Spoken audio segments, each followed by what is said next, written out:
안녕하세요. 알면 피가 되는 지식 RPG입니다. 요즘 비트코인이 지칠 줄 모르는 상승세로 연일 최고가를 경신하고 있습니다. 그래서 이번 영상에서는 비트코인의 작동 원리에 대해서 한번 설명드려 볼까 합니다. 비트코인 네트워크에는 현재 A, B, C, D, E 5명의 구성원이 있다고 가정하겠습니다. 이때 A, B, C, D, E를 각각의 노드라고 하는데, 쉽게 말하면 비트코인 네트워크를 사용하는 개인 혹은 네트워크가 깔려있는 컴퓨터라고 생각하시면 됩니다. 이 노드들은 채굴, 거래 등의 각각의 목적에 따라 채굴자가 될 수도 일반 거래자가 될 수도 있습니다. 만약 A가 B에게 10,000원을 보낸다면 기존 화폐 시스템에선 돈을 이체한 직후에 서로의 계좌에서 바로 확인할 수 있는데, 이는 모든 거래 내역을 보관하고 있는 은행이라는 제3자가 가운데서 A의 계좌에 10,000원이 있음을 확인하고 B에게 보내주기 때문에 가능합니다. 비트코인의 거래는 이와 다르게 작동하는데요. 예를 들어서 A가 B에게 1개의 비트코인을 보냅니다. 하지만 이 거래는 비트코인 네트워크 상에서는 아직 발생하지 않은 거래에 가깝고, 거래 승인 요청을 했다는 것에 가깝습니다. 왜냐하면 비트코인 네트워크에서는 은행과 같은 중개자가 없기 때문에 A와 B의 거래가 유효함을 즉각적으로 보증할 수 없기 때문입니다. 은행과 같은 중개자들을 대신하여 A, B, C, D, E 모든 구성원이 각각 똑같은 거래 내역이 기록된 똑같은 장부를 가지고, 이를 통해서 각 구성원들이 다같이 은행이라는 중개자의 역할을 수행합니다. 자, 다시 A가 B에게 1개의 비트코인을 보내면 이 거래 승인 요청 사실은 먼저 C, D, E 각각의 노드들, 즉 구성원들에게 전파가 됩니다.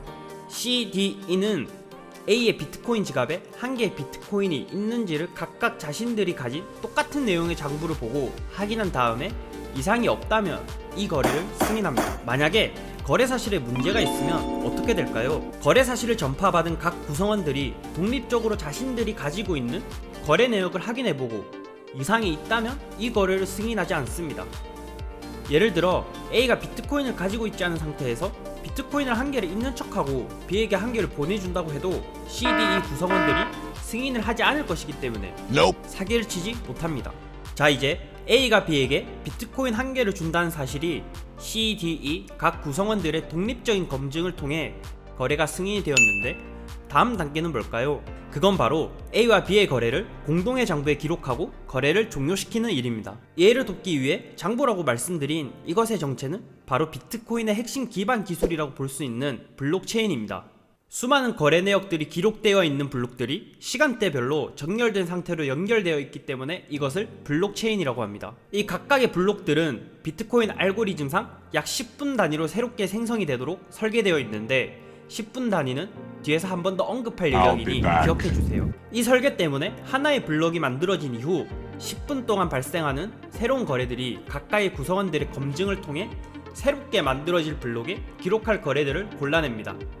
그리고 골라진 거래들은 새롭게 생성되는 블록에 기록됩니다. 근데 각각의 블록들은 자연스럽게 생성되지 않습니다. 누군가의 노력에 의해 생성되도록 설계되어 있는데, 이 과정이 바로 일명 채굴이라 불리는 과정입니다. 채굴이라는 과정은 흔히 수학 문제를 푸는 과정으로 비유가 됩니다. 1개의 블록은 대략적으로 이전 블록의 해시값, 새로운 거래 내역, 그리고 논스, 이렇게 구성된다고 보시면 됩니다. 여기서 논스는 임의적인 하나의 숫자라고 보시면 됩니다. 이 이전 블록의 해시값, 구성원들의 검증이 끝난 새로운 거래 내역, 그리고 논스를 SHA-256이라는 특정한 해시 함수에 넣어 해시 값을 얻습니다. 이것을 이해하기 위해서는 먼저 해시 함수에 대해서 알아야 합니다. 해시 함수란 x를 알면 y가 쉽게 나오지만 결과 y의 값을 안다고 x를 쉽게 유추할 수 없게 만든 함수입니다. 무슨 말이냐고요? 하나의 예를 들어보겠습니다. 9를 7로 나누면 나머지는 무엇일까요? 정답은 2입니다. 여기서 x는 9이고 y는 2입니다.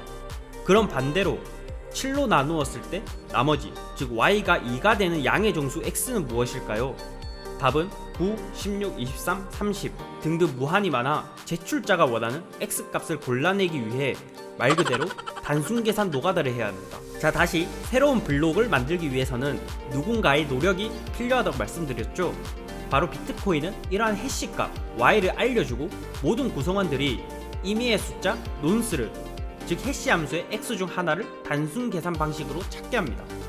논스, 즉 정답을 가장 먼저 찾는 구성원, 흔히 말하는 채굴자에게 새로운 블록을 만들어 이전 블록과 연결하도록 하고, 검증된 새로운 거래들을 생성될 블록에 넣을 권한을 가지게 됩니다. 이 권한을 얻기 위한 과정, 즉 비트코인 채굴 과정 때문에 컴퓨터 그래픽카드의 품귀 현상까지도 발생했었고, 최근에는 채굴에 최적화된 채굴 기계들이 등장했습니다. 그 이유는 비트코인이 출제하는 이 해시 값의 논스를 구하는 문제는 말 그대로 단순 계산이기 때문에 컴퓨터의 연산 속도가 빠를수록 정답에 다가갈 확률이 높아지기 때문입니다. 그렇기에 채굴자들은 최대한 고성능의 채굴 기계들을 최대한 많이 보유하여 연산 속도를 높이려고 합니다. 그렇다면 왜 채굴자들은 경쟁적으로 채굴을 위해서 엄청난 금액을 지출하는 것일까요? 그 이유는 바로 새로운 블록을 만드는 사람, 즉 정답을 가장 빨리 찾는 사람에게 새로운 비트코인을 보상으로 주는데, 이를 신규 비트코인의 발행이라고 합니다. 또한 비트코인의 정답자가 블록에 기입하는 거래들에 대한 일정 금액의 수수료도 보상으로 받기 때문에 새로운 거래들에 대한 검증에 자발적으로 참여하게 됩니다. 그럼 여기서 또 하나의 의문점이 생깁니다. 아까 분명 제가 대략 10분마다 새로운 블록이 만들어지도록 설계되어 있다고 말씀드렸는데, 너도 나도 좋은 성능의 채굴 기계를 보유하여 연산 속도가 빨라지면 블록이 점점 빠르게 생성되지 않을까? 라는 의문입니다. 이러한 문제를 바로 임의의 숫자, 논수로 해결하는데 이를 난이도 조절이라고 합니다. 사람들의 연산 속도가 빨라지면 논스, 즉 정답을 찾는데 더욱 오래 걸리도록 만들고, 사람들의 연산 속도가 느리면 정답을 찾는데 이전보다 쉽게 만들어 대략 10분에 한 개의 블럭이 만들어지도록 설계되어 있습니다.